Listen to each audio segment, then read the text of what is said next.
അസ്സലാമു അലൈക്കും വറഹ്മത്തുള്ളാഹി വബറകാതുഹു. ഇന്ന് നമ്മൾ ചെയ്യുന്ന വീഡിയോ എങ്ങനെ നമ്മുടെ കുടുംബജീവിതത്തിൽ വളരെയധികം സ്നേഹമുണ്ടാക്കാം എന്നതാണ്.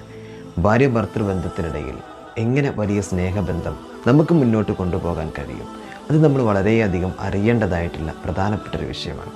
കുറഞ്ഞ സമയത്തിനുള്ളിൽ ഇൻഷാ അല്ലാഹ് നമുക്കത് പറയാം. നമ്മൾ പരസ്പരം സഹകരിക്കുക എന്നതാണ്. ഏതൊരു കാര്യത്തിലും സ്വന്തമായിട്ട് നിലപാടുകൾക്കപ്പുറം ഭാര്യയും ഭർത്താവും തമ്മിൽ വളരെയധികം സഹകരിക്കുന്ന ഒരു മനോഭാവം ഉണ്ടാക്കിയാൽ ആ കുടുംബജീവിതത്തിൽ വളരെയധികം സന്തോഷം ലഭിക്കുന്നതായിട്ട് നമുക്ക് കാണാൻ കഴിയും. ഭർത്താവിനൊരാഗ്രഹമുണ്ട്, അല്ലെങ്കിൽ പതിവ് നടത്തുന്ന ഒരു സംഭവമുണ്ട്. ഭർത്താവ് എന്നും രാത്രി കിടക്കുന്ന സമയത്ത് അദ്ദേഹത്തിന് കുറച്ച് വെള്ളം വേണം, അല്ലെങ്കിൽ ജോലിക്ക് പോകുന്ന സമയത്ത് കുറച്ച് വെള്ളം കിട്ടണം. ഇത് ഭാര്യയോട് ഒരു പ്രാവശ്യം ചോദിക്കുക, പിന്നീട് അവിടുന്ന് ചോദിക്കാതെ തന്നെ ഭാര്യ ആ സമയത്ത് കൊടുക്കുക. ഇത് സ്വന്തം ഭർത്താവിനെ മനസ്സിലാക്കുന്നതാണ്.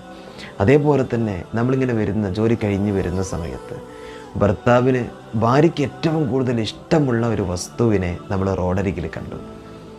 അവൾക്ക് ഏറ്റവും കൂടുതൽ കഴിക്കാൻ അല്ലെങ്കിൽ അണിയാനുള്ള ആഭരണങ്ങളാവട്ടെ എന്താവട്ടെ, അവൾക്കത് റോട്ടിൽ നമ്മൾ പോരുന്ന വഴിയോരത്ത് ഒരു കച്ചവടം കണ്ടു കഴിഞ്ഞാൽ അത് വാങ്ങിച്ചിട്ട് നമ്മൾ ഭാര്യയ്ക്ക് കൊണ്ടേ കൊടുക്കുക.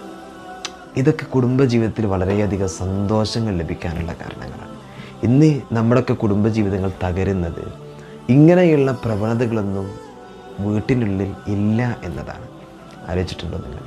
ഭർത്താവ് ഇതൊന്നും ചെയ്യൂല, ഭാര്യ ചോദിക്കാതെ കൊടുക്കൂല. ഈ ഒരു സിറ്റുവേഷൻ ആയതുകൊണ്ടാണ് ഇന്ന് പല കുടുംബങ്ങളിലും വലിയ വലിയ പ്രശ്നങ്ങൾ ഉണ്ടായിക്കൊണ്ടിരിക്കുന്നത്.